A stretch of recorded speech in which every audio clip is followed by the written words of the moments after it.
Hi అండి. Welcome back to Vimala మంగళ vlogs. నేను మీ విమల. ఇదైతే ఉగాది రోజు మార్నింగ్ అన్నమాట. మాకు కొంచెమే ప్లేస్ ఉంది కాబట్టి చిన్నగా ఇలా ముగ్గైతే వేసుకున్నాను. తర్వాత ఈ మామిడాకులు కట్టమంటే మా వాళ్ళు రివర్స్‌లో కట్టినారన్నమాట. కొంచెం హడావిడిలో కట్టమంటే బయట గుమ్మానికి వేరు, ఇది దేవుని గుడి దగ్గరలో అన్నమాట.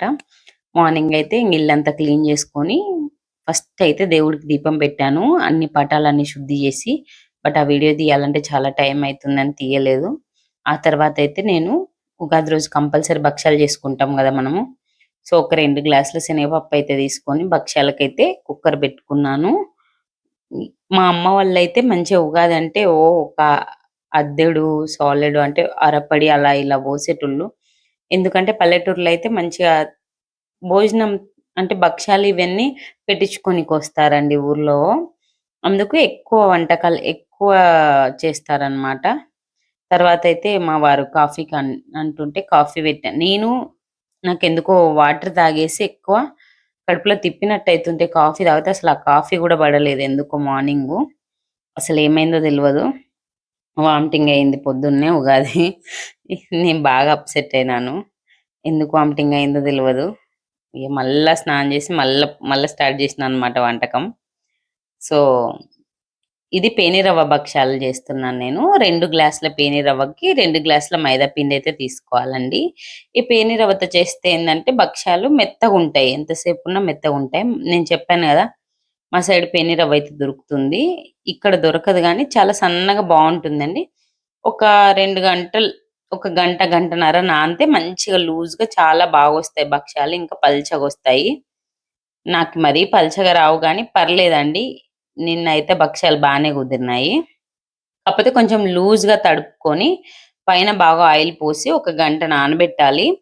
తర్వాతయితే నేను భక్షాలకి ఇవి శనగపప్పు అయితే చాలా ఎక్కువ ఉడికిపోయింది. అసలు నేను ఆఫ్ చేద్దాం అనేసరికి మెత్తగా అయిపోయినాయి. సో, అందులోనే కొంచెం బెల్లమేసి మిక్సీ పట్టేసాను. బట్ బాగా అంటే పిండి అనేది భక్షాల పిండి పూర్ణం అనేది బాగా లూజ్ అయిపోయింది. అందుకని మళ్ళా ఇక చూడండి మిక్సీ పడితే బాగా లూజ్ అయిపోయింది. అందుకని కొంచెం ఒక 2 స్పూన్ల నెయ్యి అయితే వేసేసి, ఈ పూర్ణం వేసేసి గట్టిగా అయ్యేంత వరకు స్టవ్ మీద వేయించినాననమాట. అప్పుడు కొంచెం గట్టిగా అయిపోతుంది గదా! టేస్ట్ కూడా బావుంటుంది. ఇంకోటి ఇలా వేయించుకుంటే మనము అంటే భక్షాలు ఒక 2, 3 రోజులు ఫ్రిడ్జ్‌లో పెడితే ఒక 5, 6 రోజులైనా పాడు గాకుండా మంచిగుంటాయండి. ఇట్లా మనం మళ్ళీ పూర్ణం అయిన తర్వాత కొంచెం నెయ్యిలో వేయించుకుంటే బాగా టేస్టీగుంటాయి. ఒక 4, 5 రోజులు అంటే తినడానికి నిల్వ గూడా ఉంటాయన్నమాట. సో, నేనైతే ఇక్కడ నెయ్యిలో బాగా వేయించుకున్నాను. కొంచెం గట్టి పడేంత వరకు కొంచెం టైం పడతది. పక్కకు పోకుండా కలుపుకుంటూ వేయించుకోవాలి. కొంచెం ఫ్రై చేసుకోవాలన్నమాట. దగ్గరికొచ్చేంత వరకు అక్కడే ఉండాలి. కొంచెం గట్టి పడినాక ఉంట జుట్టేమైనా వస్తే చాలండి. చల్లారితే ఉంట అంటే మనం ఇప్పుడు ఉంటలాగా చేసుకొని పెడతాం గదా! భక్షాలకి. సో, ఆమెనైతే చాలు ఇక్కడ గట్టి పడిపోయింది. తర్వాతయితే నేను మా సైడ్ అయితే భక్షాల పేపర్ దొరుకుతుందండి. బట్ ఇక్కడ దొరకలేదు. అందుకే ఆయిల్ ప్యాకెట్ కట్ జేసైతే ఇక్కడ చేస్తున్నాను. ఇంతకుముందు పండగలకి వెళ్ళేటప్పుడైతే మంచిగా మా అత్తమ్మ వాళ్ళ ఇంట్లో, అమ్మ వాళ్ళు చేసేటోళ్ళు. నేను ఒక 3 ఇయర్స్ నుండేమో నేర్చుకున్నానులెండి. ఇంతకుముందు భక్షాలు చేయాలంటే భయమేసేది. వస్తాయో రావో అని. మరి పల్చగా రాకున్నా ఈ పేనిరవ్వతో బానే వస్తాయండి. టేస్ట్ కూడా బానే ఉంటాయి. ఇనుప పెన్నం, ఈ పెన్నం భలే పనిచేస్తుందండి. భక్షాలు కాల్చుకోనికి పనిచేస్తుంది. దోసలకి ఇదే పనిచేస్తుంది.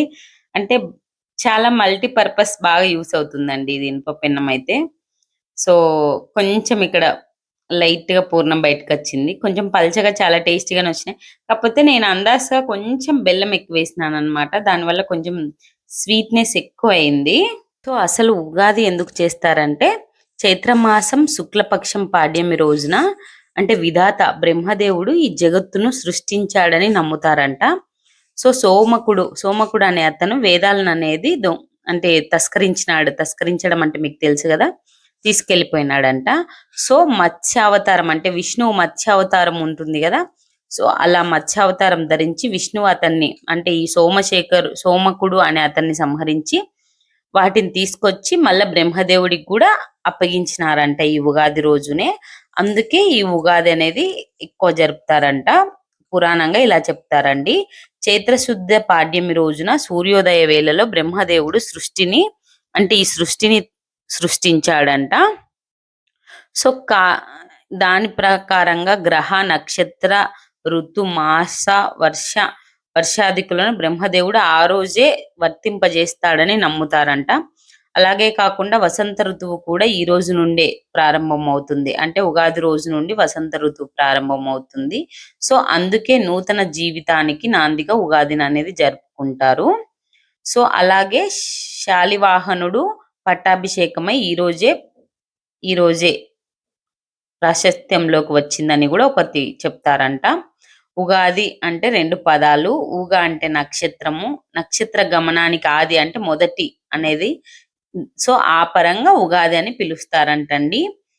యుగం అనగా ద్వయం, జంట అని అర్థం. సో ఉత్తరాయణ దక్షిణాయన ద్వయ సంయుతం యుగం అనే దానికి ఈ విధంగా ఉగాది అనేది పిలుచుకుంటారంట. సో ఇలాగే ఉగాది లాగే తమిళ వేరే వేరే స్టేట్లలో కూడా చేసుకుంటారు కదా. తమిళ ఉగాదినేమో పుత్తాండు అంటారంట, మలయాళు వాళ్ళను విషు అంటారంట, సిక్కులు వైశాఖి, బెంగాలీలు పోయి అలా జరుపుకుంటారంట అండి ఉగాదిని కూడా. సో ఇలా అయితే ఉగాది మనం ఇలా జరుపుకుంటాము. సో ఈ ఉగాది మీకు మీ కుటుంబ సభ్యులకు అందరికీ మంచిగా ఆయుర ఆరోగ్యాలు ప్రసాదించి, అలాగే సుఖ సంతోషాలను, మనశ్శాంతిని, మెయిన్ ఆరోగ్యమైంది. నాకైతే ఆరోగ్యం, అందరూ ఆరోగ్యంగా ప్రశాంతంగా ఉండాలని నేను కూడా మనస్ఫూర్తిగా కోరుకుంటున్నాను. ఇక్కడైతే అన్నిట్లకంటే ఇక్కడ నేను వేసిన భక్ష్యం అయితే చాలా బాగా పొంగింది, మంచిగా వచ్చింది. ఆల్మోస్ట్ అందరూ భక్ష్యాలు వేసుకొని తింటారు. ఒక్కొక్కసారి స్వీట్ పాయసాలు అవి ఇవి ఎప్పుడైనా చేస్తాం, కానీ ఇవి కొంచెం పని ఎక్కువ కాబట్టి ఇలాంటి పెద్ద పండుగలకి చేస్తాం అన్నమాట. ఎప్పుడైనా తినాలనిపించినా చేయాలంటే చాలా టైం పట్టినట్టు అనిపిస్తుంది. ఇంకా నాకు ఉగాది రోజు బాగా కోపం వచ్చిన విషయం అయితే ఈ మామిడికాయలండి. మా మా హస్బెండ్ ఎప్పుడు ఫీల్డ్కి వెళ్ళినా మామిడి తోటలు కూడా ఉంటాయి కాబట్టి పక్కన రైతులు మామిడి ఆకులు, మామిడికాయలు ఎప్పుడు తీసుకొచ్చేవాడు ప్రతి ఉగాదికి. నేను పొద్దున ఒక్క 10-20 సార్లు గుర్తు చేసి ఉంటానండి, ప్లీజ్ ఏం మర్చిపోయినా మామిడాకులు మర్చిపోవద్దు, మామిడికాయలు మర్చిపోవద్దు అని. ఎంత చెప్పానో ఏం లేకుండా అట్లనే వచ్చినాడు. నాకేమో ఆ మామిడాకులు అసలు ఒక్కొక్క రెమ్మ వాళ్ళ 5-10 అంటే నాకు ఎట్లనో అనిపిస్తది. ఇక తేకుండా వచ్చినాడు కదా అని బయట కొంటే ఆమె 2-3 రెమ్మలు 20 రూపాయలు తీసుకుంది. అవన్నీ ఒక ఎత్తెత్తి మామిడికాయలండి, ఇవి తురిమేంత వరకు గ్రీన్ గట్టిగా ఉండే, తురిమినాకేమో అవి ఎల్లో కలర్ లో కనబడుతున్నాయి. ఇంకేం చేయలేను అని చెప్పేసి చేస్తే పులిహోరలో కొంచెం ఎందుకో బాగా పులుపు ఉట్టికాయ మనం ఉగాది పచ్చళ్ళు వేసుకుంటేనేమో పుల్లగా ఉంది, పులిహోరకు సరిపోలేదు. నాకు అసలు చాలా డిసప్పాయింట్ అనిపించింది. నాకు మామిడికాయ పులిహోర అంటే చాలా ఇష్టము. ఇంకొకటి ఎక్స్పెషల్ గా మనం దేవుళ్ళకి పెట్టేనికి చేసేదైతే ఇంకా టేస్ట్ బాగా కుదురుతుంది అని చెప్పేసి నేను మిగతా అప్పుడు ఎక్కువ చెయ్యను, కానీ ఇట్లా పండగలప్పుడే కంపల్సరీ చేస్తాను. బట్ ఈ రోజు మాత్రం నా మామిడికాయ పులిహోర అస్సలు అప్సెట్ అయింది. వీళ్ళు కూడా సరిగ్గా అంటే పులుపు అనేది లేకుంటే తినలేము మనం ఈ పులిహోరలో. చూస్తే నిమ్మకాయలు కూడా లేవు. నేను అసలు 2 కాయలు వేసినాను కదా బానే ఉంటుంది అనుకున్నా, గానీ అస్సలు టేస్ట్ బాగా కుదరలేదు. ఉగాది రోజు చింతపండు పులిహోర, నిమ్మకాయ పులిహోర కంటే మామిడికాయ పులిహోరే చేయాలనిపిస్తది నాకి. అసలు ఆ మామిడికాయలు చూసి నేను చాలా డిసప్పాయింట్ అయినాను. ఈసారైనా మంచిగా గ్రీన్ గా బాగా పులుపున్న మామిడికాయలు తెచ్చుకొని మళ్ళీ ఒకసారి చేయాలి పులిహోర. ఇక లాస్ట్ లో కొంచెం మామిడికాయ తురుము కూడా వేసాను, ఆ వీడియో మిస్ అయినట్టుంది. ఇక్కడ మిరియాల పొడి వేసినాను. తర్వాత అయితే మేము ఈ శనగపప్పు ఉడకబెట్టాం కదా, ఆ కట్టుతోటి మేము రసం అయితే వేసుకుంటాం మా సైడు. లైట్ గా ఒక స్పూన్ మళ్ళీ కొంచెం పూర్ణం కూడా వేస్తారు ఈ రసంలో. జస్ట్ ఆనియన్స్, కొంచెం పోపు వేసి, ఆనియన్స్, ఒక చిన్న టమాటో వేసేసి, కొంచెం చింతపండు వేసేసి, ఈ మనం తీసి పెట్టుకున్న కట్టు వేసేసి, అందులో కొంచెం ఉప్పు కారం వేసి మరిగియాలి. అంతే అండి, రసము బాగుంటుంది, టేస్ట్ కూడా. కొంచెం పూర్ణం కూడా వేస్తారు, కొంచెం స్వీట్నెస్ తినేవాళ్ళు పూర్ణం వేసుకోవచ్చు. నేను కొంచెం మా నితీష్కి కారం లేకుండా పక్కకు తీసినాను. ఆ తర్వాత అయితే నేను ఉగాదికి కొత్త డ్రెస్ అయితే వేసుకున్నాను అనమాట. మా ఇంట్లో ఇంకా బెనిఫిట్ ఏంటంటే మా నితీష్కి, జోషికి కూడా బట్టలు తెచ్చాను, నేను కూడా ఐడియా వల్ల. నేను తెస్తేనేమో అవి మళ్ళీ మంచిగా లేవు అని మళ్ళీ రిటర్న్ ఇవ్వాలంటాడు అని నేను ఈయనకు టీ షర్ట్ కూడా తీసుకురాలే. నేను కూడా ఫీల్ అయినా, మీరు ముగ్గురు మంచిగా కొత్త డ్రెస్సులు వేసుకున్నారు, నాకు తీసుకురాలే అన్నాడు. మా హస్బెండ్. నేను తెచ్చింటే బాగుండు అనుకున్నా. ఇది నేను ఎప్పుడో కొనుక్కున్నా, శివరాత్రి అప్పుడే కొనుక్కున్నానులేండి. ఆ రోజు శారీ ఉంటే శారీ కట్టుకున్నాను. సో ఆ డ్రెస్ ఈ రోజు పనికొచ్చింది. సో ఇక్కడైతే ఉగాది పచ్చడి కోసం నేనైతే చింతపండు నానబెట్టుకున్నాను. మా జోష్ వచ్చి నేను చేస్తా మమ్మీ, నేను చేస్తా మమ్మీ అని చెప్పి నేను చేస్తా అని కూర్చుంది. మీకు అందరికి తెలిసిందే కదా, ఉగాదిలో ఈ అన్ని రుచులు కలిసినట్టే మన జీవితంలో కూడా కోపం, దుఃఖం, బాధ, సంతోషం అన్ని అన్ని ఉంటాయన్నమాట. నిజం చెప్పాలంటే కొన్ని కొన్ని పద్ధతులు మన పూర్వీకులు అన్ని ఆలోచించి, అంటే ఆ క్లైమేట్ కి తగినట్టు ఫుడ్ గాని, అంటే ఏదైనా నిజంగా మనం ఫాలో కావాలి గాని అసలు అన్ని చాలా దూరంగా మనకు హెల్త్ పరంగా అన్ని ఆలోచించే ఇలాంటివన్నీ పెట్టినారండి. మనమే కొన్ని ఇప్పుడు జనరేషన్ చేంజ్ అని మనం ఫాలో అవ్వట్లేదు గానీ నిజంగా చాలా మంచిగా అనిపిస్తుంది. ఇక్కడ చూడండి అసలు బెల్లము, ఉప్పు, వేప, చింతపండు, పచ్చి మామిడి ముక్కలు, కారము ఇవన్నీ ఎందుకు వాడతామంటే బెల్లం అనేది, మనం బెల్లం వేయడం అనేది ఆనందానికి ప్రతీక. అంటే మనకు ఆనందం, సంవత్సరంలో ఆనందం వస్తుంది కదా, దానికి గుర్తుగా బెల్లం వేసుకుంటాం. ఉప్పు, ఉప్పు అనేది మన జీవితంలో ఉత్సాహం. అలాగే అన్నేసి చూడు నన్నేసి చూడు అంటది కదా ఉప్పు, అలాగా రుచికి సంకేతం అన్నమాట. అలాగే వేప పువ్వు వేసుకుంటాం కదా, అది చేదు. అలాగే మనకు ఈ సంవత్సరం అంతా ఏదైనా బాధ కలిగించే అనుభవాలు, చేదు అనుభవాలు అలాంటివి ఎదురైనా కూడా మనం ధైర్యంగా నిలదొక్కుకోవాలన్నమాట. అలాగే చింతపండు పులుపు, అంటేగా నేర్పుగా ఓర్పుగా వ్యవహరించాలి ఎటువంటి పరిస్థితుల్లో అయినా, అందుకని చింతపండును వేస్తారంట. అలాగే పచ్చి మామిడి ముక్కలు వగురు, అంటే కొత్త కొత్త సవాళ్ళు ఎదురైతుంటాయి కదా మనకి, అలాంటివన్నిటిని మనం ధైర్యంగా ఎదుర్కోవాలి అని చెప్పేసి వగురు మనకు సూచిస్తుంది. అలాగే కారం, కారం అనేది సహనం కోల్పోకుండా, ఎటువంటి పరిస్థితుల్లో అయినా మన సహనాన్ని కోల్పోకుండా, మనం సహనంతో సహనంతో ఓర్పుతో మనం కొన్ని కొన్ని పనులు నిర్వర్తించాలి అని చెప్పేసి కారం అనేది ప్రతీక. సో ఈ షడ్రుచులు కలిగిన ఈ పచ్చడి అందుకు ఉగాది పచ్చడి చేస్తారనమాట. కానీ టేస్ట్ అయితే చాలా బాగుంటుందండి ఉగాది పచ్చడి కూడా. మనం ఎప్పుడు ఇలాంటి వంటలు తినం కదా, అసలు ఆరోగ్యానికి మంచిది. నిజంగా అది తిన్నప్పుడు అన్ని రకాలు కలిసినప్పుడు నిజంగా మనం జీవితంలో కూడా కష్టాన్ని, సుఖాన్ని, దుఃఖాల్ని అన్ని ఏదొచ్చినా ధైర్యం కోల్పోకుండా ధైర్యంగా ఉండాలి అనేది మనకు కొత్త సంవత్సరం రోజే మన పెద్దలు చెప్పినారనమాట. ఆ సంవత్సరం అంతా మనము అలాగే ఓర్పుగా వ్యవహరించాలి అనేసి.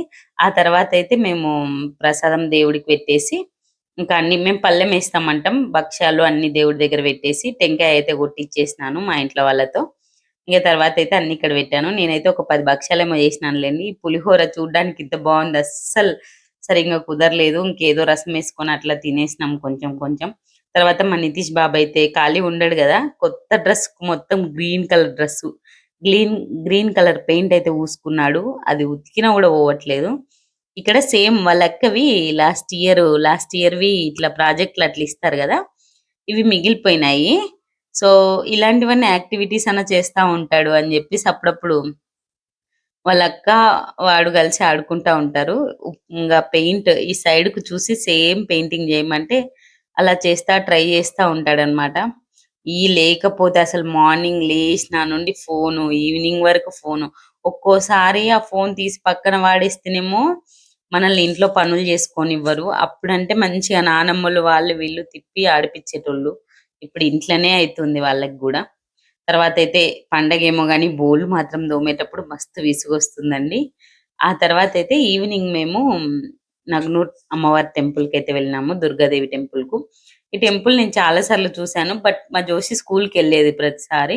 "మమ్మీ నువ్వే ఎప్పుడు టెంపుల్‌కెళ్తావు, మమ్మల్ని తీసుకెళ్ళలేదు ఎప్పుడో" అని చెప్తే ఈవినింగ్ ఈవినింగ్ వ్యూ గూడా చాలా బావుండిందండి. చాలా ప్రశాంతంగా ఉండింది. సో, ఈవినింగ్ అయితే నగునూరు అమ్మవారి టెంపుల్‌కైతే వెళ్ళినాము. అయినా ఉగాది రోజు అమ్మవారిని దర్శించుకుంటే నాకైతే చాలా ప్రశాంతంగా అనిపించిందనమాట. అమ్మవారి గుడిలోకి అడుగుపెట్టగానే ఏదో ఒక విధమైన ప్రశాంతత, అమ్మవారిని దర్శించుకుంటానే ఒక విధమైన మంచి ధైర్యం అనేదొస్తుంది. సో, ఇక్కడైతే చాలా మంచిగా అనిపించింది. ఉగాది గదా, చాలా మంది జనాలు గూడా వచ్చారు.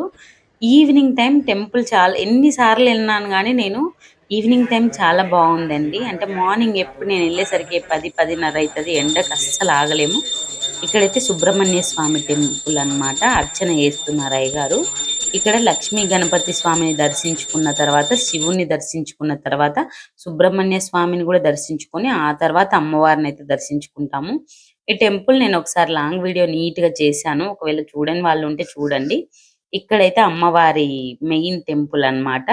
అమ్మవారి ఫేస్ జూమ్ చేద్దాం అనుకున్నా గానీ అస్సలు కుదరలేదు. జనాలు ఎక్కువ ఉన్నారు. ఇంకోటి లోపల దగ్గరలోకి ఫోన్ అలౌ చెయ్యరు. సో అందుకని బయట నుండి అయితే ట్రై చేశాను. ఇక్కడైతే పులిహోర అయితే పెట్టారన్నమాట. గుడిలో కూడా చాలా మంది ఉన్నారు. మంచి అక్కడ బెంచెస్ ఉన్నాయి. కొంచెం బాగా విశాలంగా ఉంటుంది గుడి కూడా. ఎంత ప్రశాంతంగా అనిపించిందో ఈవినింగ్ అయితే చాలా మంచిగా అనిపించింది గుడి దగ్గర. మార్నింగ్స్ కంటే కూడా ఈవినింగ్ వ్యూ చాలా బాగుంది. చూడండి ఎన్ని కార్లు ఉన్నాయో.